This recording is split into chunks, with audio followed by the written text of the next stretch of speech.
नमस्कार साथियों, आप सभी का आपके इस YouTube चैनल पर मैं एक बार फिर से स्वागत करता हूं। साथियों, हम बात कर रहे थे किसके बारे में? राजस्थान पॉलिटी के बारे में।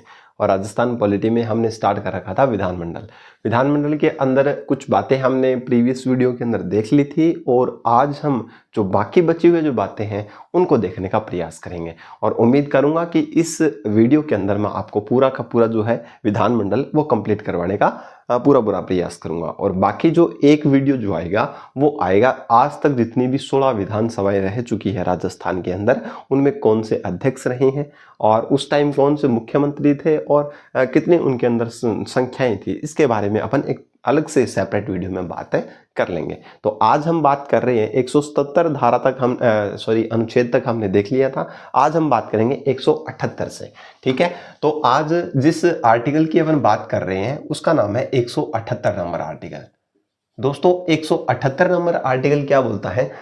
इसके अंदर जो भी विधानसभा के अंदर जो अध्यक्ष है उसकी शक्ति की बात कर रहा है। उसकी क्या कर रहा है? शक्ति की यहां पर बात की जा रही है। जो भी विधानमंडल के अंदर जो अध्यक्ष होते हैं उनकी शक्तियों की बात की जा रही है। तो विधानमंडल के जो अध्यक्ष, जैसे मान लो अगर विधानसभा के अंदर बात करें तो वहां पर अध्यक्ष है और विधान परिषद की बात करें तो वहां पर सभापति है। तो यहां पर क्या है? अध्यक्ष और उपाध्यक्ष के चुनाव की बात की गई है। हम अगर अध्यक्ष और उपाध्यक्ष की बात कर रहा हूं तो आप दोनों विधानमंडल की बात करें, एक विधानमंडल की बात करें जिसके अंदर से विधानसभा भी है और विधान परिषद भी है। ठीक है, तो यहां पर आर्टिकल 178 बताता है विधानमंडल में जो भी अध्यक्ष है और जो उपाध्यक्ष इनके चुनाव की भी बात की गई है। चुनाव क्या की गई है? चुनाव। और प्लस में बात की गई है इनकी शक्तियों की, कि इनके पास पावर क्या है। क्लियर है बात सभी को? तो इसके बारे में बात कहां पर की गई है? आर्टिकल 178 में बात की गई है। दोस्तों, विधानमंडल का मतलब मैं आपको पहले क्लियर कर चुका हूं। विधानमंडल का मतलब होता है विधानसभा और विधान परिषद। तो विधानसभा के अंदर जो अध्यक्ष हैं और उपाध्यक्ष होंगे, और वहीं विधान परिषद की बात करें तो वहां पर अध्यक्ष का नाम क्या होगा? सभापति, और जो उपाध्यक्ष है उसका नाम क्या होगा? उपसभापति। क्लियर रखें। ठीक है, तो यहां पर विधानसभा के जो अध्यक्ष और उपाध्यक्ष जो है उनका चुनाव कौन करेगी? तो याद रखना, विधानसभा जो है वो अपने में से ही सदस्यों का क्या करती है? एक अध्यक्ष का और एक उपाध्यक्ष का क्या कर लेती है? चुनाव कर लेती है। ये बात आप थोड़ी सी क्या रखेंगे? ध्यान से सुनेंगे। क्लियर है बात सभी को? अब यहां से अगर देखें तो अब विधानमंडल की अगर बात करें यहां से, तो जो अध्यक्ष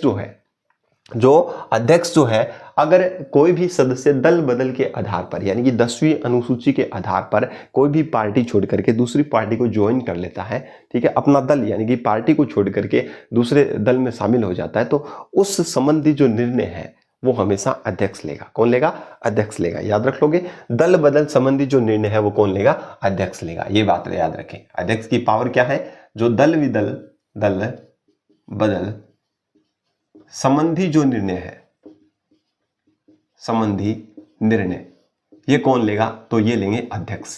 इसका निर्णय कौन लेगा? अध्यक्ष लेगा। अब अध्यक्ष वो आप पता चल जाएगा आपको कि विधानसभा के अंदर अध्यक्ष और उसके अंदर सभापति होगा। क्लियर याद रखें। ठीक है, तो दल बदल से संबंधित अगर कोई भी डिसीजन लेना है तो वो विधानसभा के अंदर कौन लेगा? अध्यक्ष लेगा, और विधान परिषद के अंदर कौन लेगा? सभापति लेगा। ये भी आप ध्यान रखें। और अध्यक्ष की क्या क्या पावर हो सकती है? तो याद रखें, ये बैठक को क्या करेगा? बैठक की अध्यक्षता करेगा। बैठक की क्या करेगा? अध्यक्षता। यानी कि कोई भी बैठक संचालित हो रही है तो उसकी अध्यक्षता कौन करेगा? विधान परिषद में सभापति करेंगे और विधानसभा के अंदर कौन करेंगे? अध्यक्ष करेंगे। अगर राज्यपाल महोदय अगर संयुक्त अधिवेशन बुलाता है, दोनों सदनों को एक साथ बुला लेता है, तो उस टाइम अध्यक्षता कौन करेगा? तो याद रखिएगा, विधानसभा का अध्यक्ष करेगा। नोट करके पॉइंट याद रखिएगा। क्या याद रखेंगे? कि संयुक्त अधिवेशन अगर बुलाया जाता है, संयुक्त अधिवेशन, तो उसकी जो बैठक है, उस अधिवेशन की जो बैठक है, उसकी जो अध्यक्षता करेगा वो कौन करेगा? तो ध्यान से सुनिएगा, उसकी अध्यक्षता करेंगे, अध्यक्ष करेगा। अध्यक्ष कौन करेगा? विधानसभा का अध्यक्ष करेगा। ये याद रखें, अगर दोनों सदनों को एक साथ बुला लिया जाता है और उस टाइम अगर उसकी बैठक होती है और उस बैठक की अगर अध्यक्षता के ऊपर प्रश्न आ जाए तो वो हमेशा करेगा विधानसभा का अध्यक्ष करेगा, ये याद ध्यान रखें। और अगर सेपरेट हो रही है, विधानसभा और विधान परिषद में अलग अलग हो रही है, तो वहां पर वो संबंधित जो अध्यक्ष है वो उसकी क्या करेंगे? अध्यक्षता करेंगे। ठीक है, कौन करेंगे? अध्यक्ष। क्लियर ना बात सभी को? ये थोड़ी थोड़ी चीजें ध्यान में रखिएगा। क्लियर? अब एक काम और हो गया, अब अगर उत्तराधिकारी ना आए, ठीक है, अगर इसका उत्तराधिकारी ना आए तो तब तक ये क्या कर सकता है? अपने पद पर बना रह सकता है। जैसे मान लो एक विधानसभा है, ठीक है ना, राजस्थान के परिप्रेक्ष्य से बात करें, मान लो विधानसभा है और 5 साल का उसका कार्यकाल पूरा हो चुका, उसके बाद में मान लो जब जैसे ही नया उत्तराधिकारी, उसके अध्यक्ष के पद पर नया उत्तराधिकारी नहीं आ जाता, तब तक वो क्या रहेगा? अध्यक्ष क्या रहेगा? उस पद पर बना रहेगा। ये बात भी आप थोड़ी सी ध्यान रखें। क्लियर है? और क्या काम है इसका? अध्यक्ष के क्या काम है? शांति और अनुशासन बनाए रखना। शांति और सदन के अंदर शांति और अनुशासन बनाए रखने का कार्य भी कौन करते हैं? अध्यक्ष करते हैं। ये बात भी आप थोड़ी सी ध्यान रखिएगा। ठीक है ना? शांति व्यवस्था हो हल्ला नहीं हो, अनुशासन में रहे सारे सदस्य जो है वो तो उसका जो व्यवस्था जो है वो कौन करेंगे? अध्यक्ष करेंगे। ठीक है। अगर मान लो किसी भी अगर मान लो समान मत आ जाए, बराबर मत, समान या बराबर मत हो, बराबर मत आ जाए। जैसे कोई भी मान लो कोई विधेयक आया और उस विधेयक पर चर्चा हुई और चर्चा होने के बाद में उस पर जब वोटिंग की गई, मत दिए गए, तो अगर मान लो उस विधानसभा के अंदर जो सदस्य थे उनमें से कुछ सदस्यों ने हाँ में मत दिए, कुछ सदस्यों ने ना में मत दिए, अगर उस कंडीशन में ऐसा हो जाता है कि उस विधेयक का समर्थन करने वाले और उस विधेयक को अस्वीकार करने वाले अगर बराबर मत हो जाते हैं कि कोई निर्णय डिसीजन नहीं पहुंच पाता है, तो उस कंडीशन में ये निर्णायक मत देगा। क्या देगा? निर्णायक मत देने का अधिकार रखता है। ये भी ध्यान के, तो समान मत होने पर क्या देगा? निर्णायक मत भी ये दे सकता है। निर्णायक मत देने का प्रावधान किसको है? अध्यक्ष को है। जब बराबर मत हो जाए तो उस कंडीशन में ये निर्णायक मत भी दे सकता है। ये भी बात आप थोड़ी सी क्या रखेंगे? ध्यान रखेंगे। क्लियर होगी बात सभी को? ठीक है। पक्ष विपक्ष जो है उनके द्वारा, दोनों के द्वारा वोटिंग की जाती है और जब ये डिसीजन ऐसा हो जाता है कि दोनों पक्षों की जो वोटिंग जो है मत बराबर हो जाते हैं, तो उस कंडीशन में अध्यक्ष अपना वोट दे सकता है जिस भी पक्ष में वो देना चाहिए। अधिकतर ऑब्वियसली हम देखते हैं कि जिस राज्य के अंदर जो सत्ता होती है, जो सरकार होती है, उसी के पक्ष में अध्यक्ष देते हैं, क्योंकि उसी का ही अध्यक्ष बनाया जाता है, उसी सत्ता का ही अध्यक्ष बनाया जाता है। तो ऑब्वियसली जो सरकार है उसके पक्ष में ये वोट जाएगा। ठीक है, तो ये बात ध्यान रख लोगे तो ध्यान से सुनिएगा, ये बातें ध्यान रखिएगा। विधानमंडल के अंदर अध्यक्ष और उपाध्यक्ष का जो चुनाव है वो संबंधित जो सदन है वो अपने सदस्यों में से ही क्या कर लेते हैं? चुनाव कर लेते हैं। और अध्यक्ष के अंदर क्या क्या पावर हो सकती है? एक बात और ध्यान से सुनिएगा, एलए जो है, एलए यानी कि विधानसभा का जो अध्यक्ष है वो धन विधेयक पर क्या करता है? निर्णय करता है। किस पर निर्णय करता है? धन विधेयक पर निर्णय करने की पावर किसके पास है? तो याद रखिएगा, ये इंपॉर्टेंट याद रखिएगा, धन विधेयक पर निर्णय कर सकता है, निर्णय करेगा। कौन करेगा? तो ध्यान से सुनिएगा, धन विधेयक पर निर्णय करने की पावर, एकमात्र पावर किसके पास है? विधानसभा के अध्यक्ष के पास है। विधान परिषद का अध्यक्ष जिसको अपन बोलते हैं सभापति, वो इसका निर्णय नहीं कर सकेगा, नहीं कर सकेगा। तो अगर धन विधेयक संबंधी किसी भी प्रश्न आता है या फिर कोई विधेयक धन विधेयक है या नहीं है, तो इसके संबंध में डिसीजन कौन लेंगे? तो याद रखिएगा, विधानसभा के जो अध्यक्ष है वो लेंगे। क्लियर है बात ये सभी को? ये थोड़ी सी ध्यान में रखिए और इसको थोड़ा सा गौर से देख करके आप इसको स्क्रीनशॉट ले सकते हैं या इसको लिख सकते हैं। तो विधानमंडल का अध्यक्ष और उपाध्यक्ष का चुनाव संबंधित सदन अपने सदस्यों में से ही करेंगे किसी को, और दल बदल के आधार पर अगर निर्णय करना है तो संबंधित सदन के अध्यक्ष करेंगे, जहां पर विधानसभा के अंदर तो हो गए अध्यक्ष और विधान परिषद के अंदर हो गए सभापति। बैठक की अध्यक्षता करेंगे, शांति अनुशासन सदन में बनाए रखेंगे। समान मत होने की स्थिति में अध्यक्ष जो है वो जो निर्णायक मत जो है, ठीक है, उसका प्रयोग करेंगे। और जो अगर धन विधेयक पर निर्णय लेना है तो वो कौन लेगा? विधानसभा का अध्यक्ष लेगा। और सेंटर के अंदर अगर केंद्र की बात करें तो वहां पर लोकसभा का अध्यक्ष लेगा, जो वर्तमान में ओम बिरला साहब है। ठीक है ना? चलिए बात आगे करें। चलिए अब बात कर लेते हैं कुछ और आर्टिकल्स की। अब आगे के जो आर्टिकल्स हैं वो कुछ ऐसे आर्टिकल्स हैं जो विधान परिषद से संबंध रखते हैं अलग अलग, और विधान परिषद से भी संबंध रखते हैं, विधानसभा और विधान परिषद दोनों से। तो मैं यहां पर लिख रहा हूं 178 हो गया, अब लिख रहा हूं मैं 179 आर्टिकल, दो कंबाइन करवाऊंगा मैं। ठीक है, ये संबंध रखता है विधान सभा से, लेजिस्लेटिव असेंबली से।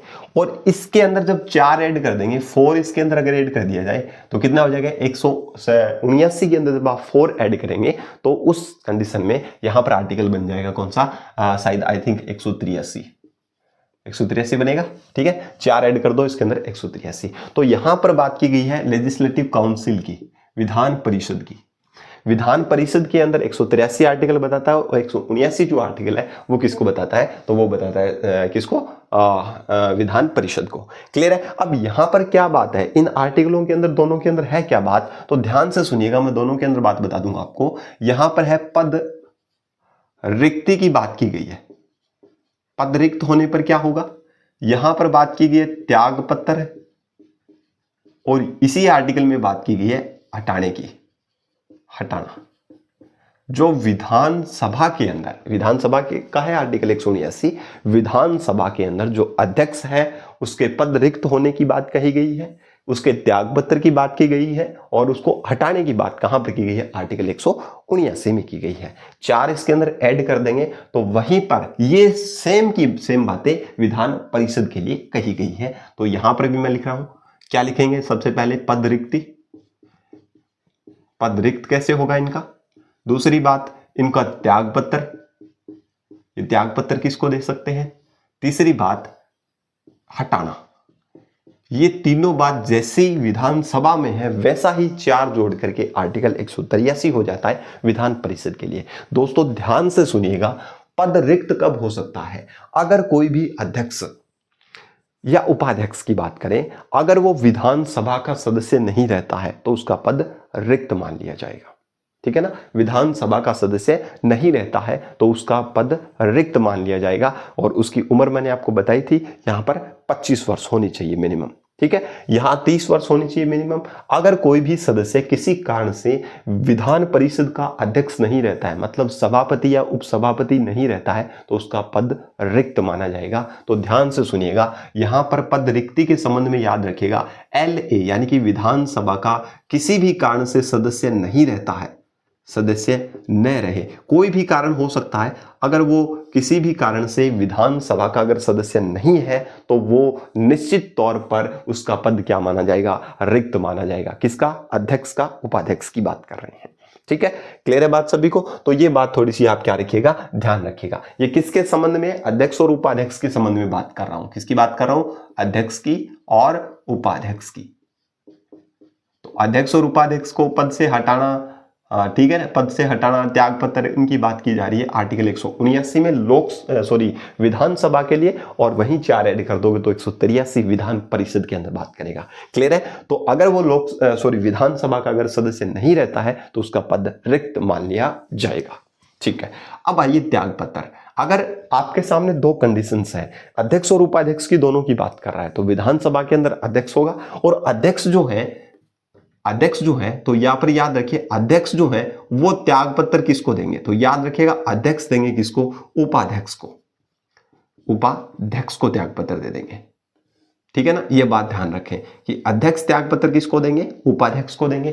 ठीक है ना, अध्यक्ष किसको त्याग पत्र देंगे, उपाध्यक्ष को। और अगर उपाध्यक्ष अपना पद छोड़ना चाहते हैं, त्याग पत्र देना चाहते हैं, तो किसको देंगे, रिवर्स देंगे, अध्यक्ष उपाध्यक्ष को देंगे और उपाध्यक्ष किसको देंगे, अध्यक्ष को देंगे। ये याद रखें, दोनों सिंपल, अध्यक्ष उपाध्यक्ष को, उपाध्यक्ष अध्यक्ष को त्याग पत्र देकर के अपने पद से रिक्त हो सकते हैं। क्लियर, ये बात ध्यान रखें। यहां पर हटाने की बात करें तो याद रखिएगा, संबंधित जो सदन है, जैसे विधानसभा के अंदर अगर अध्यक्ष और उपाध्यक्ष को हटाया जाता है तो उस संबंध में क्या देना पड़ेगा, उनके लिए कोई भी संकल्प यदि सदन के अंदर पेश किया जाता है, तो अगर वो संकल्प बहुमत से पारित हो जाए, बहुमत से अगर पारित कर दिया जाता है, तो ये सदस्य क्या हो जाए, ये अध्यक्ष क्या हो जाएंगे, अपने पद से हटा दिए जाएंगे। पर बशर्ते ये है कि जैसे ही संकल्प आप लाना चाहे सदन के अंदर, तो 14 दिन पहले अध्यक्ष को सूचित किया जाना बेहद जरूरी है, ये याद रखिएगा। अगर आप हटाना चाहते हो तो क्या याद रखोगे, अगर आपको हटाना ही है अध्यक्ष को, तो क्या होगा, सदन के सदस्यों के बहुमत द्वारा, ठीक है ना, बहुमत से हटा सकते हो आप, ऐसे नहीं हटा सकते, बहुमत के द्वारा आप उनको क्या कर सकते हो, हटा सकते हो। ये बात आप थोड़ी सी क्या रखेंगे, याद रखेंगे। अब अगर आप ये बात करेंगे कि अगर जैसे मान लो विधानसभा, राजस्थान के विधानसभा की बात करें तो 200 सदस्य है, क्या वो 200 सदस्य एक साथ प्रेजेंट हो तभी उनको हटाया जा सकता है? नहीं, तत्काल में जितने सदस्य हैं, ठीक है ना, तत्काल में जितने सदस्य हैं उस टाइम में, तो उन सदस्यों के अंदर अगर बहुमत पारित हो जाता है, संकल्प पारित तो हो जाता है, तत्कालिक सदस्यों का के बहुमत से अगर पारित हो जाता है वो संकल्प, हटाने के संबंध में जो संकल्प लाया गया है, तत्कालिक सदस्यों से अगर पारित हो जाता है, बहुमत से पारित हो जाता है, तब उसको पद से हटाया जा सकता है। शर्त क्या है तो याद रखिएगा, इंपॉर्टेंट है ये चीज, इंपॉर्टेंट है। संकल्प लाने से पहले कितने दिन पूर्व, 14 दिन पूर्व सूचना देनी होगी। 14 दिन पूर्व क्या देनी होगी, सूचना देनी होगी। कितने दिन पूर्व सूचना देनी होगी, जरूरी है। अगर आप अध्यक्ष को हटाना चाहते हैं तो संकल्प को पारित नहीं करने से पहले, आप पारित नहीं करेंगे, अगर आप संकल्प ला रहे हो कि हम आपको पद से हटाना चाहते हैं, तो उस संबंध में लिखित, उन सदस्यों के कुछ लिखित सदस्यों के द्वारा वो क्या कहेगा, वो सूचना जो है वो पहले अध्यक्ष को प्रेषित की जाएगी और उसके बाद में ही संकल्प को क्या किया जाएगा, पारित किया जाएगा बहुमत से, तभी उसको हटाया जा सकता है। तो आपको क्वेश्चन क्या पूछ सकता है कि अध्यक्ष को हटाने से पूर्व संकल्प जो है, उस संकल्प लाने से पूर्व कितने दिन पहले सूचना दी जाती है, तो याद रखिएगा 14 दिन पहले सूचना दी जाएगी। उम्मीद करता हूं आपको ये स्लाइड अच्छे से समझ में आ चुकी होगी। क्लियर है दोस्तों, यहां पर वही बात है, सेम की सेम बात है। पद रिक्त कैसे हो सकता है, यहां पर जैसे क्या है कि विधानसभा का सदस्य न रहे तो पद से पद रिक्त हो सकता है, और यहां पर क्या होगा, लेजिस्लेटिव काउंसिल का सदस्य ना रहे, विधान परिषद का अगर सदस्य न रहता है, सदस्य न रहे, तो भी पद क्या हो सकता है, रिक्त माना जा सकता है। क्लियर है। त्याग पत्र किसको देंगे, सेम पोजीशन है। इसका अध्यक्ष कौन होता है, सभापति महोदय होते हैं, और इसका जो उपाध्यक्ष होता है उसको क्या बोलते हैं, उपसभापति, उपसभापति महोदय। तो ये आपस में एक दूसरे को क्या दे देते हैं, त्याग पत्र दे देते हैं। क्लियर है बात सभी को। सभापति उपसभापति को देगा और उपसभापति सभापति को अपना त्याग पत्र देकर के क्या कर सकते हैं, अपने पद को त्याग कर सकते हैं। वही बात यहां पर आ जाती है, अगर सभापति उपसभापति को अगर हटाना है तो हटाने के लिए क्या होगा, वही कंडीशन होगी, बहुमत से, सदस्यों के बहुमत से, तत्कालिक सदस्य जो है उनके बहुमत से पारित होना चाहिए संकल्प। बहुमत द्वारा कोई संकल्प अगर लाया जा रहा है, ठीक है ना, विधान परिषद में, तो उसमें जो सदस्य है, तत्कालिक सदस्य जो प्रेजेंट है विधान परिषद में, उनके बहुमत से पारित होगा। क्या आप सीधे ला सकते हो, नहीं, आप सीधे नहीं ला सकते हो। इसके लिए 14 दिन पूर्व सूचना देनी होगी। सेम कंडीशन, 14 दिन पूर्व क्या देनी होगी, संकल्प लाने से पहले 14 दिन पूर्व क्या देनी होगी, अध्यक्ष को सूचना देनी पड़ेगी। उसके बाद में ही आप संकल्प क्या कर सकते हो, सदन में रख सकते हो और उसके बाद में उसको पारित करवा सकते हो बहुमत के द्वारा, तभी उनको पद से हटाया जा सकता है। दोस्तों, दोनों को कंबाइन करके मैंने आपको बता दिया है कि किस प्रकार से अध्यक्ष को, विधानसभा के अध्यक्ष को विधान परिषद के अध्यक्ष और उपाध्यक्ष को हटाया जा सकता है। तो उम्मीद करता हूं कि आपको ये वाली चीजें अच्छे से समझ में आ चुकी हो। दोस्तों, मेरा मकसद ये है कि आप ज्यादा से ज्यादा थ्योरी से बचिए, ज़्यादा फोकस कीजिए कि जो मैं बोल रहा हूं उस पर आपका ध्यान ज़्यादा कंसंट्रेट होना चाहिए, और जो चीज़ें यहाँ पर मैं बताने का प्रयास कर रहा हूं वो एकदम फैक्चुअल चीज़ें याद रखें, कि जैसे मैंने जैसे लिखा है अगर आप वैसे ही लिखेंगे तो जब आप रिवीजन करेंगे तो रिवीजन के टाइम आपके लिए बहुत ज़्यादा बेनिफिशियल रहेगा। दोस्तों, कभी भी रिवीजन के टाइम में आप पूरी बुक नहीं पढ़ सकते हो, आपके लिए वो शॉर्ट नोट काम करते हैं जो आपने पहले बनाए होंगे या फिर आपने कहीं से लिखे होंगे। वो शॉर्ट नोट ही आपके लिए की होती है, जो आप रिवीजन करके फटाफट एक दिन के अंदर एक बुक का रिवीजन कर सकते हो। तो याद रखिए, उसी बेसिस पर आपको मैं करवा रहा हूं और समझा सारा कुछ रहा हूं, एक भी चीज हम छोड़ नहीं रहे हैं। ठीक है ना, समझ आ गई बात सभी को। चले आगे। अब यहां पर नेक्स्ट आर्टिकल की बात कर लेते हैं। यहां पर जैसे हमने 4 जोड़ा, अभी आगे भी हम क्या जोड़ेंगे, 4 जोड़ेंगे। जैसे 179 में 4 जोड़ा 183 हो गया, वहां पर अध्यक्ष और उपाध्यक्ष के त्याग पत्र पद से हटाने की बात की गई थी। अब हम बात करेंगे, अगर अध्यक्ष नहीं है पद पर तो उसके कर्तव्यों का निर्वहन कौन करता है, उपाध्यक्ष। अगर उपाध्यक्ष भी नहीं है तो कोई अन्य सदस्य करेगा, तो वो आर्टिकल आएगा 180 से शुरू हो जाएगा। ठीक है, चलिए बात, चलिए एकदम इजी है। मेरा मकसद टाइम पास करना बिल्कुल नहीं है, जितना मेरे को आता है मैं आपको उतना पूरा प्रयास कर रहा हूँ कि आपको वो चीज़ें मैं पूरी प्रेषित कर पाऊँ। और जैसे ही ये 1-2 क्लासेज और होंगी उसके बाद में पॉलिटी लगभग कंप्लीट मानिए, और उसके बाद में मैं रिवीजन क्लास भी आपके लिए डाल दूंगा, जिससे आपको और ज़्यादा बेनिफिशियल रहेगा। ठीक है, चलिए अब बात कर लेते हैं 179 के बाद में आर्टिकल 180 की बात कर लेते हैं। और यहाँ पर इसके अंदर 4 ऐड कर दीजिए वैसे ही, तो इसके अंदर 4 ऐड करेंगे तो हो जाएगा 184। ठीक है ना, +4 ऐड करने, कितने ऐड करने, +4, जैसे हमने उसमें किए थे सेम वैसे ही याद करने। क्योंकि कई बार क्या होता है अपन कंफ्यूज हो जाते हैं कि यार कौन से आर्टिकल में क्या बात की गई थी, किस में क्या कही गई थी, तो मैं कंपैरिजन करके बढ़ा रहा हूं जिससे आपको याद रहे। क्लियर है। 180 नंबर आर्टिकल में क्या बोलता है कि अध्यक्ष के जो कर्तव्य है, अध्यक्ष के कर्तव्यों का निर्वहन, के कर्तव्यों का निर्वहन, यानी कि अध्यक्ष अगर नहीं है तो उनके कर्तव्यों का निर्वहन कौन करेगा, निर्वहन। ठीक है, या तो उपाध्यक्ष करेंगे या फिर कोई अन्य सदस्य करेगा, अन्य सदस्य। ये बात किसमें कही गई है, आर्टिकल 180 में कही है। किसके लिए, वही बात विधानसभा के लिए। और ये बात किसमें की, सेम बात किसके लिए की गई है, विधान परिषद के लिए। ठीक है ना, तो यहां पर अध्यक्ष के कर्तव्यों का निर्वहन, ये दोनों चीजें सेम है, मैं वापस नहीं लिखूंगा, दोनों चीजें ऐसी की ऐसी चीजें यहां लिख लीजिए। फर्क इतना है, ये विधानसभा के लिए है, ये विधान परिषद के लिए है। ठीक है, उम्मीद करता हूं कि आप ये चीजें अपने आप से लिख लेंगे। ठीक है, अब आ जाइए, अब अपन देख लेते हैं कि किस प्रकार से कर्तव्यों का निर्वहन किया जाता है और किस प्रकार से नहीं किया जाता है। क्लियर है, 2 कंडीशन यहां पर हो सकती है, या तो पद की रिक्ति हो, या तो पद क्या हो जाए, रिक्त हो जाए, उस कंडीशन में कर्तव्यों का निर्वहन कौन करेगा, या फिर क्या हो जाए, अनुपस्थित हो, या फिर क्या हो, अध्यक्ष क्या हो, अनुपस्थित हो, या तो उसका पद ही रिक्त है, किसी कारण से रिक्त हो सकता है, अगर वो विधानसभा का सदस्य नहीं है या निर्योग्यता से ग्रसित पाया गया हो, या किसी भी प्रकार से अगर उसका पद रिक्त है, तो उसके कर्तव्यों का निर्वहन कौन करेगा, अनुपस्थित है, अभी 2-4 दिन के लिए छुट्टी पर गया हुआ, तो उसके कर्तव्यों का निर्वहन कौन करेगा। तो इस बेसिस पर अपन पढ़ेंगे। ठीक है, सेम वैसे ही इसमें पढ़ेंगे, अगर उसका पद खाली है या फिर वो क्या है, एब्सेंट है, अनुपस्थित है, अनुपस्थित।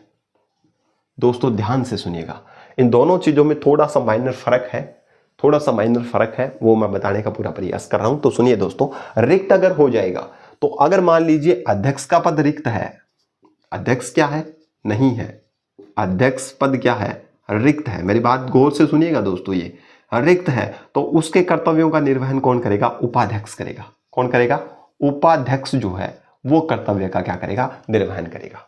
ठीक है, कर्तव्य करेगा। ठीक है, निर्वहन कौन करेगा, कर्तव्य निर्वहन करेगा। ठीक है ना, शॉर्ट बता रहा हूं आपको, निर्वहन। तो अगर अध्यक्ष पद के ऊपर, अध्यक्ष का पद खाली है, रिक्त है, तो उसके कर्तव्यों का निर्वहन कौन करेगा, उपाध्यक्ष। अब हो सकता है कि उपाध्यक्ष भी क्या हो, क्या हो, उसका पद भी रिक्त हो जाए, अध्यक्ष भी नहीं है पद पर, उपाध्यक्ष भी पद पर नहीं है, तो कौन करेगा। तो याद रखिए, राज्यपाल के द्वारा नियुक्त व्यक्ति। अगर यहां कंडीशन ए को लिख रहा हूं मैं, ये इसका करेगा। अगर फिर भी अगर सेकंड कंडीशन आ जाए, उपाध्यक्ष भी क्या है, उपाध्यक्ष का पद भी क्या है, रिक्त है, इसका भी पद रिक्त है, तो उस कंडीशन में क्या होगा, उस कंडीशन में होगा राज्यपाल जो है, राज्यपाल द्वारा विधानसभा के अंदर जो सदस्य हैं उनमें से किसी सदस्य को, जो उसको योग्य लगे कि हाँ ये कर्तव्यों का निर्वहन अच्छे से कर सकता है, उस व्यक्ति को क्या करेंगे, नियुक्त करेंगे। तो राज्यपाल द्वारा क्या है, नियुक्त व्यक्ति, नियुक्त व्यक्ति कर्तव्यों का क्या करेगा, निर्वहन करेगा। दोस्तों ध्यान से सुन लेना, अच्छी बात है, ध्यान से सुनिएगा। अगर पद रिक्त है, अध्यक्ष का पद रिक्त है, उपाध्यक्ष कर्तव्यों का निर्वहन करेंगे। अगर उपाध्यक्ष भी नहीं है, अध्यक्ष भी नहीं है, उपाध्यक्ष भी नहीं है, तो राज्यपाल क्या करेंगे, किसी भी उस सदन के सदस्य को, किसी भी सदस्य को क्या करेंगे, ऐसा वो उचित समझे तो उस सदस्य को कर्तव्यों के निर्वहन के लिए क्या करेगा, नियुक्त कर देगा। ये बात की गई है इसके अंदर। ठीक है, अब ये तो है रिक्त के अंदर भी, रिक्त ये खाली है, पद खाली हो तब क्या होगा, अगर एब्सेंट है तो क्या होगा, अगर एब्सेंट है तो अध्यक्ष अगर एब्सेंट है, ध्यान से सुनिएगा मेरी बात को, अध्यक्ष अगर एब्सेंट है तो ऑब्वियसली इसके कर्तव्यों का निर्वहन कौन करेगा, उपाध्यक्ष करेगा। पहली प्रायोरिटी तो उपाध्यक्ष को ही दी जाएगी, पहली प्रायोरिटी तो उपाध्यक्ष को ही दी जाएगी। अगर अध्यक्ष का पद क्या है, अनुपस्थित, अध्यक्ष अनुपस्थित है, ठीक है ना। तो उस कंडीशन में उपाध्यक्ष इनके कर्तव्यों का क्या करेंगे, निर्वहन करेंगे, ठीक है ना। अगर उपाध्यक्ष भी रिक्त है, ये पद भी क्या है, ये भी अनुपस्थित है, अध्यक्ष तो अनुपस्थित है, अनुपस्थित तो उपाध्यक्ष इनके कर्तव्यों का निर्वहन कर लेंगे। और सेकंड कंडीशन के अंदर है, अगर उपाध्यक्ष भी अनुपस्थित है, ये दोनों ही अनुपस्थित है, वो भी नहीं है ये भी नहीं है, तो उस कंडीशन में क्या करेंगे, जो विधानसभा जो है, विधानसभा लेजिस्लेटिव असेंबली, वो अपने नियम प्रक्रिया के द्वारा, ठीक है ना, विधानसभा के अंदर जो प्रक्रिया नियम जो है, उस नियम और प्रक्रिया के तहत किसी भी एक व्यक्ति को क्या कर सकते हैं, इसके लिए क्या कर सकते हैं, कार्य को संचालन करने के लिए, उसके कर्तव्यों का पालन करने के लिए उसको क्या कर सकते हैं, नामित कर सकते हैं, नियुक्त कर सकते हैं, ठीक है ना। यहां पर विधानसभा कर देगी, ठीक है ना, विधानसभा द्वारा नियुक्त व्यक्ति, ठीक है, अपनी इच्छा से कोई भी व्यक्ति क्या करेगी, नियुक्त करेगी, और वो उनके कर्तव्यों को क्या करेगा, अध्यक्ष या उपाध्यक्ष कर्तव्यों को क्या करेगा, कुछ नियम प्रक्रियाएं होती है विधानसभा की, उसके तहत क्या करेंगे, किसी सदस्य को उसके कर्तव्यों का पालन करने के लिए कह सकती है। तो याद रखें, यहां पर राज्यपाल कब कहेंगे, जब इनके पद क्या हो जाएंगे, रिक्त होंगे, तब राज्यपाल किसी व्यक्ति को नियुक्त करेगा। अगर ये एब्सेंट है, अध्यक्ष एब्सेंट है तो उपाध्यक्ष करेगा, उपाध्यक्ष भी एब्सेंट है तो विधानसभा खुद क्या करेगी, अपने सदस्यों में से ही किसी नियम प्रक्रिया कायदे कानून के तहत सदस्य को नियुक्त कर देगी। ये बात आप ध्यान रखिएगा। सेम की सेम बात यहां पर चली जाती है, मैं शॉर्ट में बताऊंगा। अगर रिक्त हो किसका पद, क्योंकि यहां अध्यक्ष कौन है, सभापति, अगर सभापति का पद रिक्त है तो ऑब्वियसली उसके कर्तव्यों का निर्वहन जैसे वहां उपाध्यक्ष कर रहा था, यहां पर उपसभापति करेंगे। और अगर ये भी नहीं है, ये दोनों ही नहीं है, इन दोनों का ही पद खाली है, दोनों पद रिक्त है, दोनों पद क्या है, रिक्त है, तो उस कंडीशन में वही बात है, रिक्त है तो उस कंडीशन में वही बात है, राज्यपाल क्या करेंगे, किसी सदस्य को राज्यपाल नियुक्त करेंगे। राज्यपाल द्वारा नियुक्त कोई व्यक्ति जो है वो उनके कर्तव्यों का क्या करेगा, पालन करेगा। ठीक है, समझ आ गई बात का। कार्रवाई का संचालन वही व्यक्ति करेगा जो राज्यपाल उसको नियुक्त करें। अगर क्या है, पद रिक्त है, उस कंडीशन में बात करें, सभापति रिक्त है तो उपसभापति कर लेंगे, तब तो कोई दिक्कत ही नहीं है। उपसभापति भी, उसका पद भी रिक्त है, दोनों ही नहीं है पद के ऊपर, तो उस कंडीशन के अंदर राज्यपाल क्या करेंगे, नियुक्त करेंगे उसी सदन का सदस्य। ऐसा नहीं है कि आप लोकसभा वाले विधानसभा के सदस्य को ला करके यहाँ नियुक्त कर दो, नहीं, उसी सदन का, जैसे विधान परिषद है उसलिए। ठीक है, जैसे अनुपस्थित है तो वही सेम सिचुएशन है, सेम नियम फॉलो हो रहे हैं। ठीक है, अगर सभापति अनुपस्थित है तो दोस्तों आप सभी को पता है, अनुपस्थित है, 2-4 दिन के लिए अनुपस्थित है, तो उपसभापति उनके कर्तव्यों का क्या कर लेंगे, निर्वहन कर लेंगे। और अगर ये भी नहीं है, दोनों ही एब्सेंट है, दोनों अनुपस्थित है, दोनों ही छुट्टी पर है, शादी में गए हुए, ब्याह में गए हुए हैं, लाडू बूंदी खाने के लिए गए हुए हैं, तो दोस्तों ध्यान से सुनिएगा, ये दोनों ही हैं, तो विधान परिषद जो है, जैसे वहां पर विधानसभा अपने सदस्यों में से कर रही थी ना, यहां विधान परिषद क्या करेगी, किसी सदस्य को कायदे कानून अपनी खुद की नियम प्रक्रिया के तहत नियुक्त कर लेगी, किसी सदस्य को नियुक्त करेगी। ये बात ध्यान रख लोगे ना, इंपॉर्टेंट चीजें हैं, बेसिक चीजें हैं, फंडामेंटल चीजें हैं जो आपको याद रहनी बेहद जरूरी है। अब यहां पर बताओ कोई दिक्कत है क्या, सेम जैसे यहां है वैसे यहां है। ठीक है, यहाँ अध्यक्ष और उपाध्यक्ष बोल रहा हूँ, यहाँ सभापति और उपसभापति बोल रहा हूँ। आर्टिकल याद रखेंगे, 4 जोड़ना है खाली, 180 में 4 जोड़े 184। यहाँ पर विधानसभा की बात की गई है, यहाँ पर विधान परिषद की बात की गई है। ठीक है ना, एक बार इसको देख लो, स्क्रीनशॉट ले लो, उसके बाद में आगे चलते हैं। ज्यादा टाइम वेस्ट नहीं करूंगा आपका मैं, क्योंकि टाइम की वैल्यू क्या होती है वो मेरे को अच्छे से पता है, इसलिए मैं आप लोगों की इतना टाइम नहीं लूंगा। ठीक है ना, चले आगे। इतना ईजी, इससे ज्यादा ईजी नहीं हो सकता दोस्तों, ये बात ध्यान से सुनिएगा। चले भाई, चलो। अब अपन बात कर लेते हैं आगे आर्टिकल 181 की। 181 नंबर आर्टिकल की अपन बात कर लेते हैं। कुछ नहीं है, एकदम इजी है। आप मान के चलिए ये मैटर मैं आपको शॉर्ट में करवा रहा हूं, अगर इसी मैटर को अगर मैं लाइनों से लिखवाने लग जाऊं ना, तो दोस्तों आपके पेज काफी भर जाएं। पर मैं बचा रहा हूं आपको थ्योरी लिखने से ज्यादा बचा रहा हूं। समझा सब कुछ रहा हूं, पर बचा रहा हूं ज्यादा से ज्यादा लिखने से, क्योंकि कई बार ज्यादा लिखते हैं ना तो उसमें वो चीजें छूट जाती है जो इंपॉर्टेंट हो। पर अगर फैक्ट सामने दिखे, सीधे के सीधे छपे हुए दिखे, तो हमारे माइंड में वो क्लिक करते हैं, याद रहते हैं, इसलिए मैं करवा रहा हूं ऐसा कुछ। ठीक है ना, चलिए अब बात कर लेते हैं 180 के बाद में हमने क्या देखा, 181 नंबर आर्टिकल देख लेते हैं। वही बात इसके अंदर जोड़ दो 4, 185 नंबर आर्टिकल। ठीक है, ये बात करेगा विधान परिषद की और ये बात करेगा विधानसभा की, लेजिस्लेटिव असेंबली की। यहां क्या बताया गया है, यहां ये बताया गया है अगर अध्यक्ष के को हटाने का अगर संकल्प चल रहा हो, संकल्प अगर चल रहा हो उस सदन के अंदर, जैसे यहां पर अध्यक्ष को हटाने का संकल्प उस सदन के अंदर चल रहा हो, या यहां विधान परिषद के अंदर उस सभापति को हटाने का संकल्प अगर चल रहा हो उस सदन के अंदर, तो उस कंडीशन में क्या हो सकता है, क्या पावर, क्या अध्यक्ष और सभापति के उस टाइम क्या क्या कर्तव्य हो सकते हैं, कर्तव्य सॉरी क्या बोल सकते हैं, उसको क्या क्या अधिकार हो सकते हैं, ये यहां पर बेनिफिशियल रहेगा कि उसके क्या अधिकार हो सकते हैं। तो ध्यान से सुनिएगा, अगर मैं एक चीज लिख देता हूं, दोनों के बीच में लिख दूं, हटाने का संकल्प, क्योंकि दोनों में सेम ही है, हटाने का संकल्प विचाराधीन हो, क्या हो, विचाराधीन। अगर सदन के अंदर अध्यक्ष को हटाने का संकल्प अगर विचाराधीन चल रहा हो, यानी कि हटाने के बारे में विचार चल रहा हो, तो उस कंडीशन में वो निश्चित तौर पर पीठासीन अधिकारी तो नहीं रहेगा, क्योंकि वो अपनी सीट पर तो नहीं बैठ सकेगा। हो सकता है कि वो मान लो किसी भी आचरण से, गलत आचरण से या भ्रष्ट आचरण से लिप्त पाया जाए, ठीक है ना, समझे मेरी बात को, किसी भी कारण से वो लिप्त पाया जाए, तो अगर कार्रवाई का संचालन करेगा तो वो अपने डिसीजन पारदर्शी ट्रांसपेरेंसी से नहीं ले पाएगा, तो उसको पीठासीन अधिकारी तो नहीं बनाया जाएगा, ये तो निश्चित है, ये तो निश्चित है। पर वो उस सदन के अंदर भाग ले सकता है, संबंधित सदन में भाग ले सकता है, बोल सकता है, या फिर अपने हटाने के संबंध में जो संकल्प है उसको छोड़ करके बाकी जो भी विषय हैं उन विषयों पर मत दे सकता है।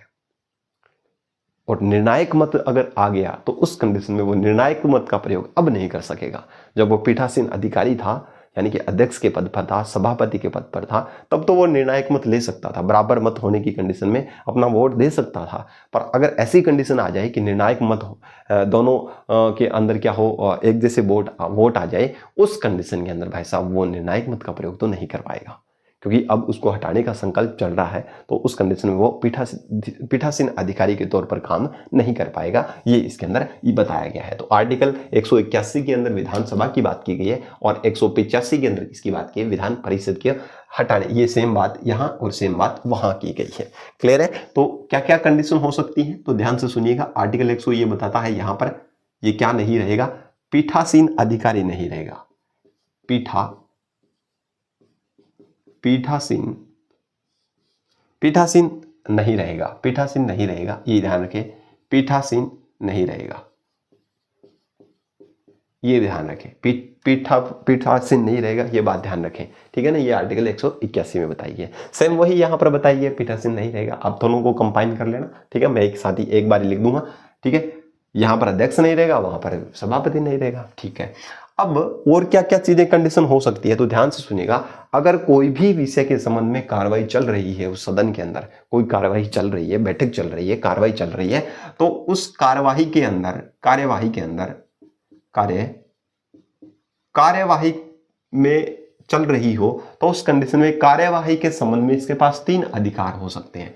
वो कार्यवाही में भाग ले सकता है, क्या ले सकता है, उस कार्यवाही में भाग ले सकता है, उस कार्यवाही में एंटर कर सकता है, उसके अंदर आ सकता है, ठीक है ना। दूसरी बात, उस कार्यवाही में बोल भी सकता है, बोलने का भी अधिकार है, वो अपने मत दे सकता है, बोलने का भी अधिकार है, राइट है उसको कि वो उस सदन के अंदर जो कार्रवाई चल रही है उसके संबंध में बोल भी सकता है। तीसरी बात है, अन्य विषय यानी कि खुद के हटाने वाले संकल्प को छोड़ करके अन्य विषयों पर मत दे सकता है, मतदान कर सकता है, मत दे सकता है। ये पावर है, ये अधिकार किसके पास है, अध्यक्ष के पास है, ठीक है ना। ये 3 बात याद रखें। वो पीठासीन नहीं रहेगा, अपनी सीट पर नहीं रहेगा। दूसरी बात, भाग ले सकता है कार्रवाई के अंदर, कार्रवाई में भाग लेंगे, बोल भी सकते हैं, कार्रवाई के अंदर डिस्कशन विचार विमर्श भी कर सकते हैं, मत भी दे सकता है। अगर अपने हटाने से संबंध में अगर कोई भी विषय ना हो तो उसके अलावा कोई भी अगर विषय है तो उसके संबंध में ये मत दे सकते हैं। पर नोट करके याद रखिएगा, यहाँ पर नोट करके याद रखिएगा, क्या याद रखिएगा, निर्णायक मत का प्रयोग नहीं कर सकता। जैसा वो पद पर था ना, निर्णायक मत का प्रयोग नहीं करेगा, मत का प्रयोग वर्जित है। ठीक है ना, निर्णायक मत का प्रयोग नहीं कर सकेंगे। बाकी भाग ले सकते हैं, बोल सकते हैं उस कार्रवाई के अंदर। उस कार्रवाई के अंदर बोलने के बाद में अगर कोई अन्य विषय चल रहा है तो उसके संबंध में अपने विचार प्रकट कर सकते हैं, पर निश्चित तौर पर निर्णायक मत की कंडीशन अगर आ जाती है तो उस टाइम अपना वोट का प्रयोग नहीं करेंगे। ये बात ध्यान रखिएगा। क्लियर है दोस्तों? यहाँ पर ये दोनों के लिए लागू होती है, उसके लिए भी और इसके लिए भी। ये विधानसभा के लिए और ये विधान परिषद के लिए है। ठीक है, चलिए स्क्रीनशॉट लीजिए। इजी है, एकदम इजी है, कुछ भी दिक्कत वाली बात यहां पर आने वाली है नहीं। चलिए आगे। चलिए दोस्तों, अब अपन बात कर लेते हैं, आर्टिकल 185 हो गया, आर्टिकल 186 की बात कर लेते हैं। चलो दोस्तों, आ रहा है ना मजा? पढ़ने में मजा आता है अगर हम अपन स्ट्रेटजी से पढ़ें तो, अदरवाइज तो फिर आप जानते ही हो, है ना, बोरिंग तो है ही। पॉलिटिकल अपने आप में एक लेवल का सब्जेक्ट है, ठीक है ना। बाकी सब्जेक्ट तो जैसे तैसे करके अपन याद कर लेते हैं, पर पॉलिटी को याद रख पाना और उसको समझ पाना एक बहुत बड़ा कंसेप्ट हो जाता है अपने लिए, ठीक है ना। ध्यान रखिएगा। 186 नंबर आर्टिकल की बात कर लो और इधर एक और आर्टिकल की बात करूं, जो इंपॉर्टेंट आर्टिकल है उसकी बात कर लेते हैं थोड़ा, है ना। और उसके अलावा तो अपन आर्टिकल तो बहुत सारे हैं, पर अपन पूरे याद रखेंगे तो फिर वो बात है कि याद नहीं रहेंगे, ठीक है ना। तो 186 की और किसकी बात कर लेते हूँ, 188 की। 186 में बात की गई है जो विधानमंडल के जो सदस्य हैं, विधानमंडल के जो सदस्य हैं उसके वेतन भत्तों की बात की गई है। किसकी बात की गई है? वेतन भत्तों की बात की गई है, वेतन भत्तों की बात की गई है। अगर मैं यहाँ पर विधानसभा और विधान परिषद नहीं लिख रहा हूँ तो जहां जहां नहीं लिख रहा हूँ तो आप वहां पर कंसिडर करिएगा कि दोनों सदनों की बात कर रहा हूँ, विधानसभा और विधान परिषद की। तो यहाँ पर सदस्यों के जो वेतन और भत्ते जो हैं उनकी बात की जा रही है। तो यहाँ पर वेतन और भत्ते जो है वो किसके द्वारा तय होंगे? तो याद रखिएगा, वेतन भत्ते विधानमंडल तय करेगा, विधानमंडल द्वारा क्या होंगे? तय होंगे, विधानमंडल द्वारा निर्धारित किए जाएंगे। तो वेतन भत्तों का निर्धारण कौन करेगा? विधानमंडल क्या करेगी? विधि या कानून के द्वारा क्या करेगी? निर्धारित करेगी। अगर निर्धारित नहीं होते हैं, विधानमंडल ऐसा नहीं करती है, तो कौन सी अनुसूची के तहत? तो सेकंड अनुसूची के तहत जो निर्धारित किए गए हैं वो दिए जाएंगे। किसके तहत? सेकंड अनुसूची के तहत जो भी वेतन भत्ते निर्धारित किए गए हैं या जो वेतन भत्तों का उल्लेख किया गया है संविधान के अंदर, दूसरी अनुसूची में जो वेतन भत्तों का उल्लेख किया गया है विधानमंडल के सदस्यों के लिए, वो ही वेतन भत्ते इनको दिए जाएंगे। या तो विधानमंडल क्या करेगी, कुछ कानून के द्वारा या फिर उसके द्वारा ही निर्धारित किए जाएंगे, और अगर ऐसा नहीं होता है तो सेकंड अनुसूची के अंदर जो दिए गए हैं उसके आधार पर वेतन भत्ते दे दिए जाएंगे। ठीक है। अब 188 के अंदर बात की गई है शपथ की, ओथ की बात की गई है। शपथ कौन दिलाएगा इनको? तो याद रखिएगा, अगर दोस्तों अगर बात करें शपथ कौन दिलाता है, तो शपथ दिलाते हैं राज्यपाल, गवर्नर। जो उस राज्य की, संबंधित राज्य के जो राज्यपाल हैं, गवर्नर जो हैं, वो इनको क्या करते हैं? विधानसभा के अंदर सदस्य, एमएलए जो है, मेंबर ऑफ लेजिस्लेटिव असेंबली, और ठीक है ना, जो भी विधान परिषद के सदस्य हैं तो उनको भी राज्यपाल दिलाएंगे, और विधानसभा के सदस्य उनको भी राज्यपाल दिलाएंगे। तो याद रखिएगा, सदन के सदस्यों को शपथ कौन दिलाते हैं? तो याद दिलाते हैं राज्यपाल। राज्यपाल ही दिलाते हैं कि नहीं? हो सकता है कि राज्यपाल दिला दे सभी सदस्यों को, एमएलए को, या राजस्थान की बात करूं तो राज्यपाल शपथ दिला दे, या फिर इसके द्वारा नियुक्त व्यक्ति, अन्य नियुक्त व्यक्ति, ऑब्वियसली तो दूसरा नियुक्त व्यक्ति दिलाता है, अन्य नियुक्त व्यक्ति इनको क्या दिलाते हैं? शपथ दिलाते हैं। ये बात ध्यान रखिएगा, ठीक है ना। राज्यपाल खुद दिला सकते हैं या फिर राज्यपाल के द्वारा कोई भी नियुक्त किया गया व्यक्ति जो है, ठीक है ना, उसको क्या कर सकते हैं? वो शपथ इन सदस्यों को दिला सकता है। अब अन्य जो नियुक्त जो व्यक्ति जो है वो कौन हो सकता है? तो ध्यान से सुनिएगा, वो जो नियुक्त व्यक्ति जो है, जो राज्यपाल नियुक्त करेंगे, उस व्यक्ति को बोलते हैं प्रोटेम स्पीकर। क्या बोलते हैं? Protem speaker. अब वर्तमान के अंदर कौन है प्रोटेम स्पीकर? कौन थे? तो याद रखिएगा, कालीचरण सराफ जी थे, कालीचरण सराफ। ये कभी राजस्थान के अंदर क्या हुआ करते थे? शिक्षा मंत्री हुआ करते थे कालीचरण जी सराफ। तो कालीचरण जी सराफ वर्तमान के अंदर 16वीं जो विधानसभा राजस्थान में चल रही है उसके प्रोटेम स्पीकर थे। अब ये व्यक्ति राज्यपाल के द्वारा नियुक्त किया हुआ व्यक्ति है, और ये क्या करेगा? अन्य सदस्यों को क्या दिलाएगा? शपथ दिलाएगा। ये सदस्य सत्ता पक्ष का हो सकता है, जिस पक्ष की सरकार हो उस सरकार का सदस्य होगा, या फिर विपक्ष का सदस्य हो सकता है।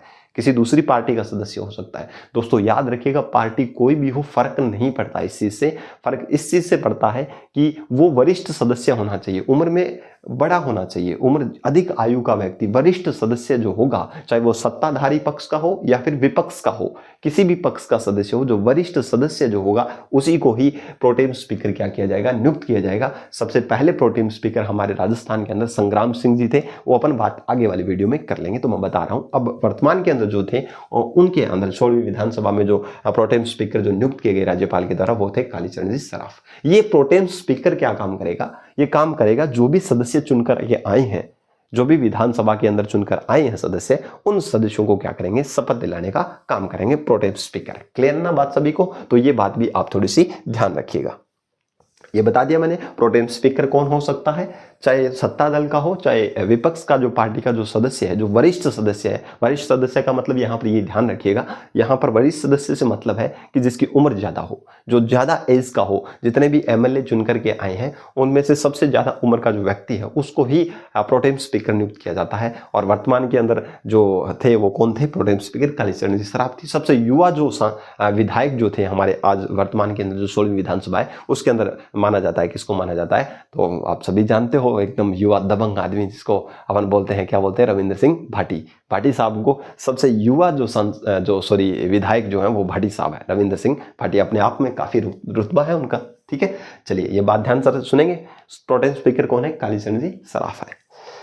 चलिए क्लियर होगी बात। तो सदस्यों को शपथ कौन दिलाते हैं, या तो राज्यपाल महोदय दिलाते हैं या फिर उनके द्वारा नियुक्त कोई भी व्यक्ति जिसको अपन प्रोटेम स्पीकर बोलते हैं, वो स्पीकर उनको सदस्यों को शपथ दिला सकता है। क्लियर। अब एक और आर्टिकल की चलो यहां बात कर लेता हूं, जगह पड़ी है काफी। तो आर्टिकल 189 आर्टिकल 189 क्या बोलता है, तो ध्यान से सुनिएगा। आर्टिकल 189 ये बोलता है कि अगर मान लीजिए सदन के अगर मतदान करना है, आर्टिकल 179 क्या बोलता है कि सदन में मतदान की बात करेगा, ठीक है ना। यहां पर एक चीज आप थोड़ी सी मैं बता देता हूं आपको। आर्टिकल 199 के अंदर बात करें तो अगर मान लो किसी भी सदन के अंदर, किसी भी सदन में अगर मतदान करना है, क्या करना है, मतदान, तो अध्यक्ष क्या करेगा, निर्णायक मत का प्रयोग करेगा। ये आप सभी को पता है, ठीक है ना, ठीक है ना। और अगर कोई भी सदस्य रिक्ति है, ठीक है ना, एक चीज ध्यान से सुनिए, मैं कैसे बताऊं आपको, ये वाला ऐसे बता देता हूं, ठीक है ना। मतदान एक बताते हूं मैं, रिक्ति, कोई भी सीट अगर रिक्त है, ठीक है ना, अगर विधानसभा के अंदर टोटल 200 सीटें हैं, 200 एमएलए हैं, उनमें से कोई सदस्य रिक्त है, ठीक है ना। सदस्य रिक्त का मतलब कुछ आया ही नहीं है, रिक्ति है, ठीक है ना। तो उसके बाद में और एक और आप ध्यान रखिएगा, यहां पर है गणपूर्ति। क्या है, गणपूर्ति। इसके बारे में बात की गई, ध्यान से सुनिएगा। मतदान की अगर बात करें, सदन में मतदान की अगर बात करें, कहां पर, सदन के अंदर। जैसे मान लो कोई भी संकल्प सदन के अंदर आया, कोई विषय सदन में आया, कोई विधेयक सदन में आया और उसके ऊपर वोटिंग चल रही है।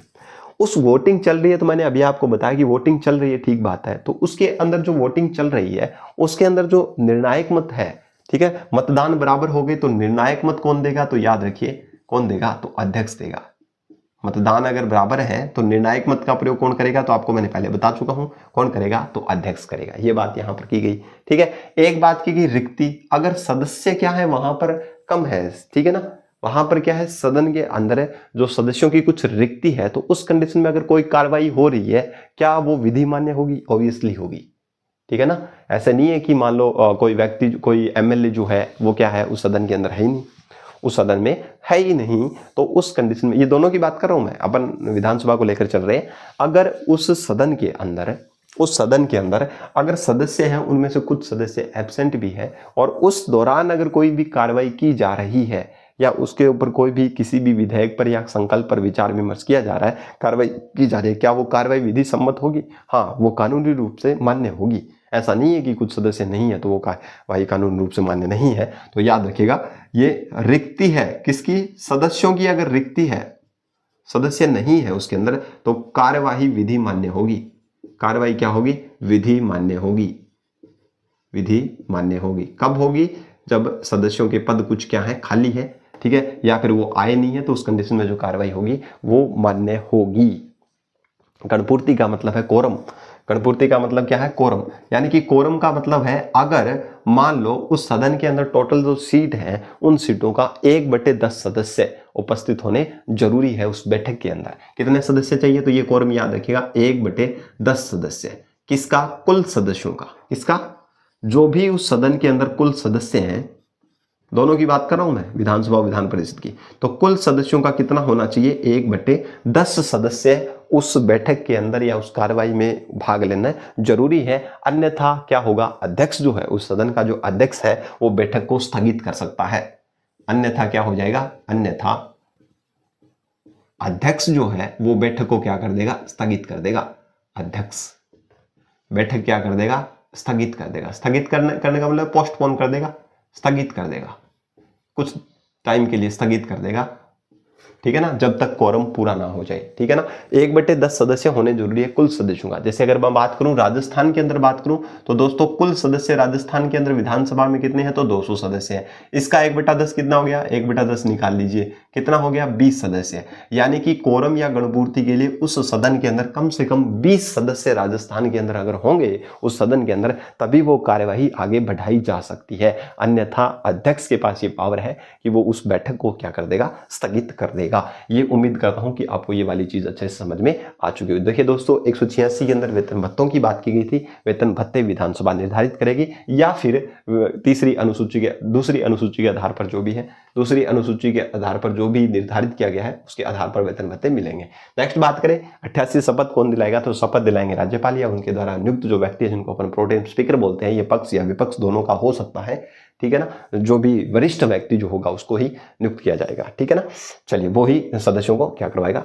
वो क्या करवाएगा? शपथ दिलाएगा। ठीक है, 179 क्या बताता है? 189 क्या बताता है? 189 ये बोलता है कि अगर मतदान की बात आ जाए, ठीक है ना, बराबर मत की कंडीशन आ जाए, तो बराबर मत की कंडीशन के अंदर अध्यक्ष के पास ये पावर है कि निर्णायक मत का प्रयोग कर सकता है। अगर सदन के अंदर कुछ सदस्यों की रिक्ति है, ठीक है, कुछ सदस्य अनुपस्थित है या फिर किसी भी कारण से उनके पदों की रिक्ति है, तो उस दौरान कोई भी कार्रवाई अगर की जाती है तो विधि सम्मत होगी, कानूनी रूप से मान्य होगी। ऐसा नहीं है कि वो कानूनी रूप से मान्य नहीं है। ठीक है ना, अगर हो सकता है कि उस कार्रवाई के दौरान कुछ ऐसे सदस्यों ने भी भाग ले लिया है, कुछ ऐसे सदस्यों ने भी भाग ले लिया है जो क्या है, योग्य नहीं है, उस कार्रवाई में बैठक में भाग लेने के योग्य नहीं थे, फिर भी उन्होंने भाग ले लिया है। क्या उस कंडीशन में भी कोई कार्रवाई में अगर कार्रवाई की गई है तो वो विधि सम्मत होगी? ऑब्वियसली होगी। ठीक है ना, ऑब्वियसली वो कार्यवाही जो है वो विधि सम्मत होगी, कानूनी रूप से सही होगी। जरूर नहीं है कि कोई सदस्य ने गलत तरीके से उसमें भाग ले लिया या फिर उसमें मत दे दिया है तो वो चीजें मान्य नहीं रहेगी फिर। ठीक है ना, तो वो कार्यवाही जो है वो विधि सम्मत कानूनी रूप से सही होगी। गणपूर्ति कोरम की बात करें तो कोरम जो है वो कुल सदस्यों का 1/10 भाग होता है। यानी कि अगर विधानसभा के परिप्रेक्ष्य से देखें कोई कार्रवाई में भाग लेने के लिए या कार्रवाई चलाने के लिए सदन के अंदर, तो उसके अंदर कम से कम 20 सदस्य होने जरूरी है। 1/10 यानी कि 20 सदस्य राजस्थान विधानसभा में होंगे, तभी वो गणपूर्ति या बैठक के लिए मान्य है। वरना अध्यक्ष क्या करेंगे? बैठक को स्थगित करने की पावर रखते हैं। ठीक है ना, स्थगित क्या कौन कर सकते हैं? अध्यक्ष कर सकते हैं। ठीक है, बैठक को स्थगित कौन कर सकते हैं? अध्यक्ष कर सकते हैं। सत्र को समाप्त कर सकते हैं, सत्रावसान। ठीक है ना, सत्रावसान कर सकते हैं, सत्र को आहूत कर सकते हैं। ये पावर राज्यपाल के पास है। बाकी बैठक को स्थगित करने का पावर किसके पास है? अध्यक्ष के पास है। ये याद रखें। चलिए आगे, चलिए कुछ एक फैक्ट हैं उनको याद रखिएगा आप। ठीक है ना, ज्यादा दिक्कत मेरे हिसाब से नहीं आने वाली आप लोगों को।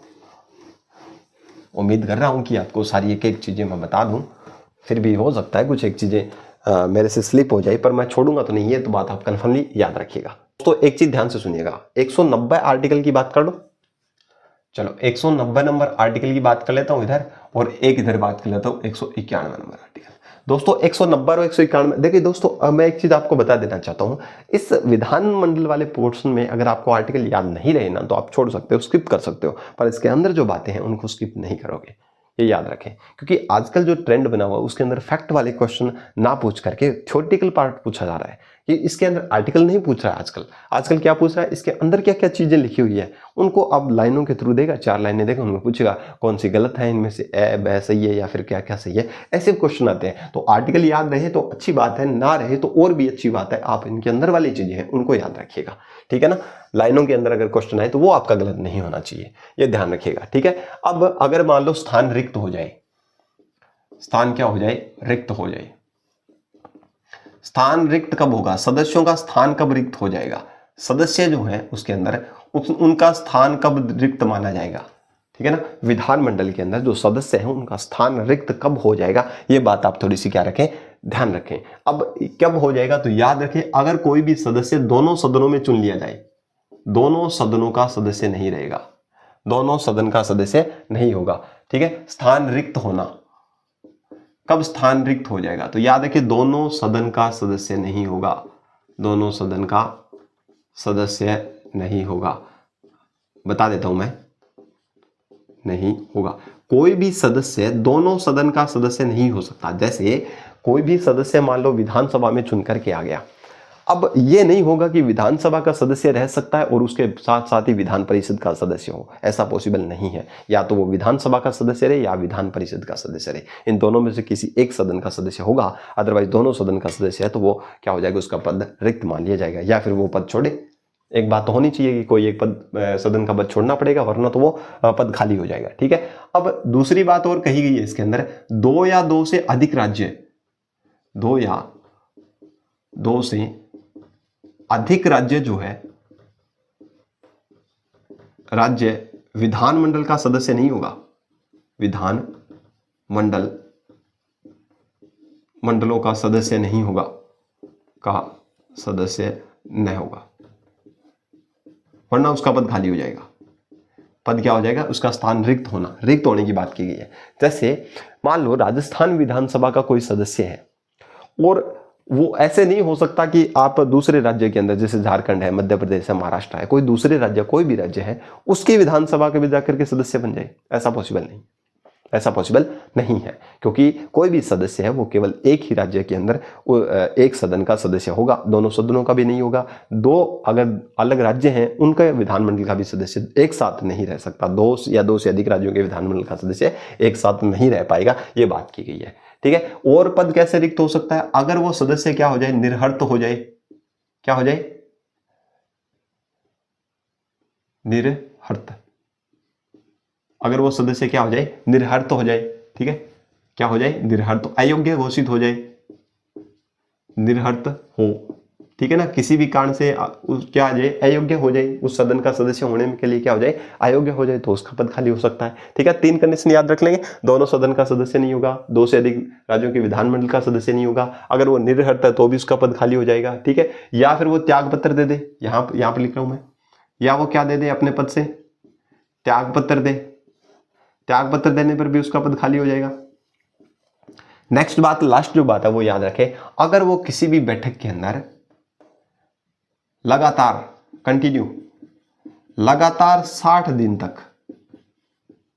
दिन तक बिना सूचना दिए या बिना आज्ञा से, सदन की बिना आज्ञा से अनुपस्थित रह जाता है, एब्सेंट रह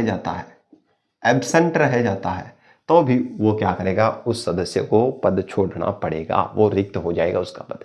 क्लियर ना, ये 5 बातें याद रखिए। एक साथ दोनों सदन का सदस्य नहीं रह सकेगा, दूसरी बात 2 से अधिक राज्यों के विधानमंडल का सदस्य नहीं रह सकेगा, कोई भी व्यक्ति अगर विधानसभा का या विधान परिषद का सदस्य बनने के लिए योग्य नहीं है, अगर वो फॉलो नहीं करता है उन चीज़ों को, तो अयोग्य घोषित हो जाएगा। अपन बात करेंगे 91 में अयोग्यता की बात करेंगे, अगर उसके आधार पर भी अयोग्य है तो भी वो सदस्य नहीं रहेगा। अगर लगातार किसी भी बैठक में या फिर किसी भी सत्र के दौरान अगर लगातार कितनी बैठकों में 60 दिन तक लगातार एब्सेंट चल रहा है बिना सूचना दिए, सदन को बिना सूचना दिए अगर 60 दिन तक लगातार एब्सेंट चल रहा है तो उसको पद छोड़ना पड़ेगा, ठीक है, या फिर त्याग पत्र दे दे तो उसको पद छोड़ना पड़ेगा। तो ये चीज उम्मीद करता हूं कि आपको अच्छे से समझ में आ चुका होगा, ठीक है। चले आगे। अब यहां पर बात की गई इसके अंदर निर्हरता, अयोग्यता की बात की गई है, अयोग्यता, ठीक है। निर्हरता, सदस्य की अयोग्यता या निर्हरता क्या हो सकती है, तो पहली बात याद रखें, पहली कंडीशन याद रखें, वो भारत का नागरिक ना हो, भारत का क्या ना हो, नागरिक न हो। पहली बात तो भारत का क्या नहीं हो, नागरिक नहीं होगा तो भी वो सदस्य नहीं बन सकता है, ठीक है ना। दूसरी बात अगर बात करें, लाभ का पद धारण नहीं करे, लाभ पद पर भी नहीं होना चाहिए। तीसरी बात, वो दिवालिया, मतलब कहीं से लोन ले लिया है और वो लोन नहीं चुकाया उसने, ठीक है, तो किसी भी सक्षम न्यायालय ने उसको दिवालिया घोषित कर दिया तो दिवालिया हो जाए तो भी नहीं हो सकता, ठीक है ना। तो ये कुछ कंडीशन है। दल बदल के आधार पर दल बदल के आधार पर, दल बदल के आधार पर, तो दल बदल के आधार पर अगर निर्योग्य हो जाए तो भी वो क्या है, सदस्य नहीं रह सकता है। तो कुछ कंडीशंस याद रखें, भारत का नागरिक नहीं होगा तो भी वो सदस्य अयोग्य होगा, और लाभ का पद धारण करता है तो भी वो अयोग्य घोषित हो जाएगा, निर्हत हो जाएगा सदस्यता के लिए, दिवालिया घोषित हो जाए, या दल बदल के आधार पर अगर क्या हो जाता है व्यक्ति, क्या दल बदल के आधार पर भी क्या हो सकता है, वो अयोग्य घोषित हो सकता है। पर इसका निर्णय कौन लेगा, तो मैंने आपको बताया था, इसका निर्णय कौन लेगा, संबंधित सदन का अध्यक्ष लेगा। जैसे अगर विधानसभा के अंदर बात करें और विधान परिषद की बात करें, तो मैंने बताया अगर विधानसभा का कोई सदस्य दल बदल के आधार पर क्या दल बदल के आधार पर अगर अयोग्य घोषित होता है तो उसका निर्णय कौन लेगा, विधानसभा का अध्यक्ष लेगा। और अगर विधान परिषद का कोई सदस्य अगर दल बदल आधार पर अयोग्य है तो इसका जो निर्णय है वो कौन लेगा, सभापति लेगा, सभापति लेगा। ठीक है, तो ये कुछ बातें थी जिनको आपको याद रखना है। ठीक है, तो ये ध्यान रख लें। चले आगे, कुछ चीजें हैं, इंपॉर्टेंट चीजें हैं, उनको आपको याद रखना बेहद जरूरी है, जिसके आधार पर आप अच्छे से इनको क्लियर कर सकेंगे। चलिए, अब एक जनप्रतिनिधि अधिनियम है 1951 वाला, उसके आधार पर भी कुछ अयोग्यता दी हुई है। जैसे आर्टिकल 191 के अंदर मैंने अभी बताया आपको अयोग्यता के बारे में बताया गया, तो वैसे ही जनप्रतिनिधि अधिनियम 1951 है। ठीक है ना, तो इसके बारे में भी अपन देख लेते हैं। जन प्रतिनिधि अधिनियम 1951, 1951, इसके आधार पर भी सदस्यों की क्या दी गई है, अयोग्यता दी गई है, अयोग्यता। इसमें कौन कौन सी अयोग्यता दी गई है, तो ध्यान से सुनिएगा। पहली अयोग्यता यह है कि भ्रष्ट आचरण से अगर लिप्त पाया जाता है, भ्रष्ट आचरण से अगर कोई व्यक्ति लिप्त पाया जाता है तो वो क्या होगा, सदन का सदस्य बनने के लिए निर्योग्य होगा, निर्हर्त होगा। दूसरी बात, भ्रष्ट आचरण हो गया। उसके बाद में अगर किसी भी अपराध के लिए कोई उसने अपराध कर दिया है, किसी भी अपराध के लिए अपराध पर सक्षम न्यायालय, कोई भी न्यायालय ने, सक्षम न्यायालय ने 2 साल की सजा का प्रावधान कर दिया है, 2 साल की क्या दे दिए, सजा विचाराधीन है। ठीक है ना, या ऐसा कोई काम कर दिया है, ऐसा कोई अपराध कर दिया जिसके दौरान उसको 2 साल की सजा दी जा सकती है, तो ऐसा व्यक्ति भी क्या हो सकता है, सदस्य बनने के लिए निर्हर्त हो सकता है, ये ध्यान रखें। ठीक है, या फिर उसको भ्रष्टाचार के आरोप में, भ्रष्टाचार के आरोप में उसको क्या किया गया हो, ठीक है, सरकारी सेवा से हटाया गया हो, गवर्नमेंट सर्विस से अगर हटाया गया हो, सरकारी सेवा से क्या कर दिया हो, हटा दिया हो। ठीक है ना, सरकारी सेवा से क्या कर दिया गया हो, हटाया गया हो, उसके बाद में भी वो सदस्य नहीं बन सकता है सदन का। ठीक है ना, या फिर वो क्या करे, अस्पृश्यता, छुआछूत, जैसे दहेज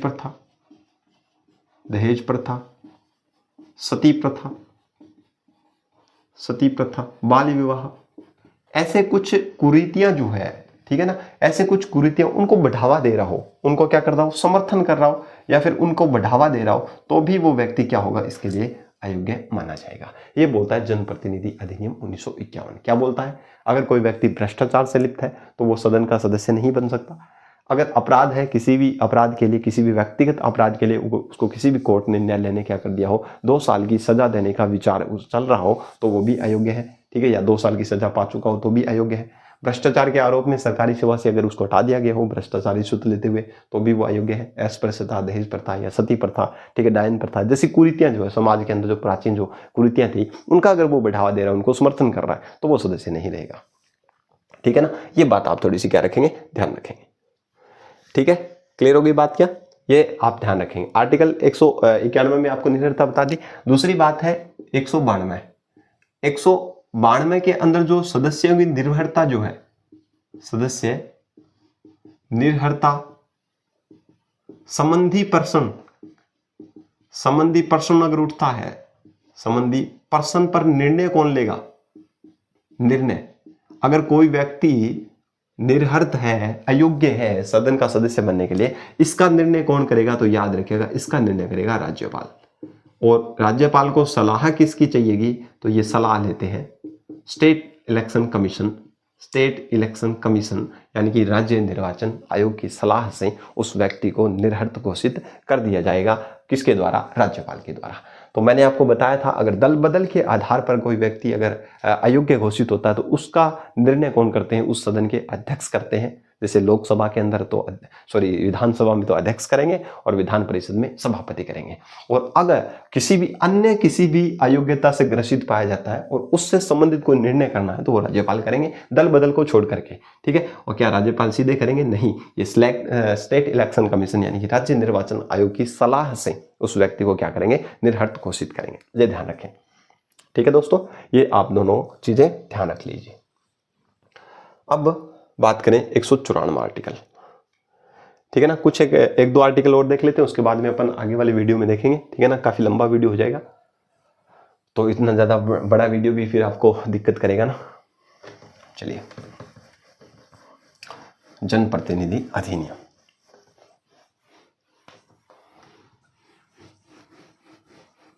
चलिए, अब यहां पर बात करें आर्टिकल 194 की बात कर लेता हूं। ठीक है ना, आर्टिकल 194 की बात 92 तक बता दिया मैंने, और आर्टिकल 195 की बात कर लेता हूं। आर्टिकल 194, आर्टिकल 195 और एक बात कर लेते हैं आर्टिकल 198 की। किसकी बात कर लेते हैं, आर्टिकल 198। इन तीनों आर्टिकल को एक साथ देख लेते हैं। देखिए दोस्तों, आर्टिकल 194 क्या बताता है, यहां पर सदस्यों के विशेषाधिकार, जो एमएलए जो है के विशेषाधिकार यानी कि जो भी सदन के सदस्य हैं उनको क्या क्या विशेष अधिकार है। विधानमंडल के दोनों सदन की बात कर रहा हूं, अपने तो एक ही है तो एक की बात कर लेते हैं। ठीक है ना, तो सदन के सदस्य के विशेष अधिकार क्या है, तो याद रखिएगा उसको बोलने के लिए वाक स्वतंत्र है, वाक स्वातंत्र्य या स्वतंत्रता है, वाक स्वतंत्रता है। किसी भी सदन में कोई भी सदस्य क्या कर सकता है, बेवाक होकर के, निश्चित होकर के क्या कर सकता है, बोल सकता है उसके अंदर। ठीक है, वाक स्वतंत्रता, बोलने की स्वतंत्रता दी गई है इसके अंदर। ठीक है ना।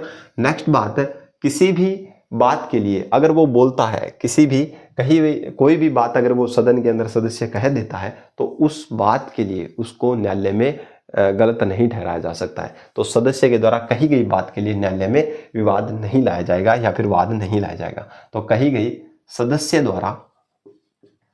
द्वारा कही गई बात न्यायालय में